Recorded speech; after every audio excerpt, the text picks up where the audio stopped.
And staying with that story, we're joined now by Ciarán Nugent of the NERI Economist Research Institute. Ciarán Nugent, thanks for joining us on the 6-1 News.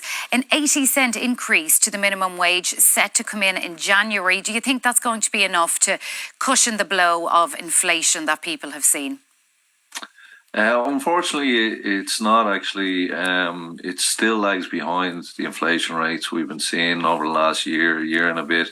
In fact, it's likely that in January 2023, if inflation keeps going through the winter months, which it is likely to do, that minimum wage will actually be, worth less in real terms than it was in January 2020 when €10 was introduced.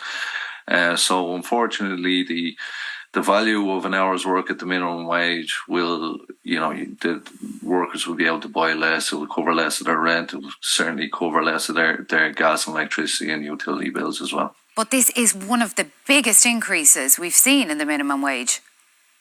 Yeah, well, the inflation rates we have are unprecedented.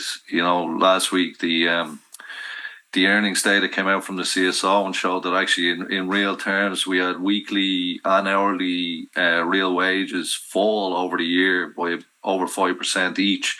This hasn't happened in over a decade. So as the cost of living increases, it's unfortunately if the wage rate doesn't increase at the same rate, then people are going to struggle. They're going to be more reliant on supplementary welfare, HAP, etc., and they're really going to be feeling the squeeze in terms of maintaining already squeezed living standards. This cost of living crisis, of course, has been an issue since before inflation even happened, especially in regards to housing. So this is about 7-8% of Irish workers earn the minimum wage. And they're way below the living wage. There's a big gap of about 20%. So they have to cut back on what we would consider a minimum essential standard of living. Now, Ciarán, there is another figure, the living wage, which is the living wage technical group, which you're part of, has set that at $12.90. But the government said last month that it was about $12.17. How is that calculated, and what difference would the living wage make as opposed to the minimum wage? So the living wage has been redefined by the government. It's actually based on cost of living. So this is extremely important in this inflationary environment as well. So it's a very minimal. It's literally based on what's called a minimum essential standard of living. For example, a single adult is given a €47 budget for food a week. So it's really minimal. And at the moment it's $12.90, but that's the last year's figure. We'll be getting the this year's figure in the next couple of months. It's likely to be somewhere in the region of €13.50, €14. So that gap is the gap between the living wage in 2023 and the minimum wage it'll actually be bigger than it was. You're looking at about €3 of a gap there if it's set at €14. Yeah, it'll be northwards of €2 anyway, and that, of course, that's also based on a 39-hour week, which is something a lot of people forget as well. That's what the basis of the budget is for full-time workers. So obviously, there's a lot of workers on minimum wage.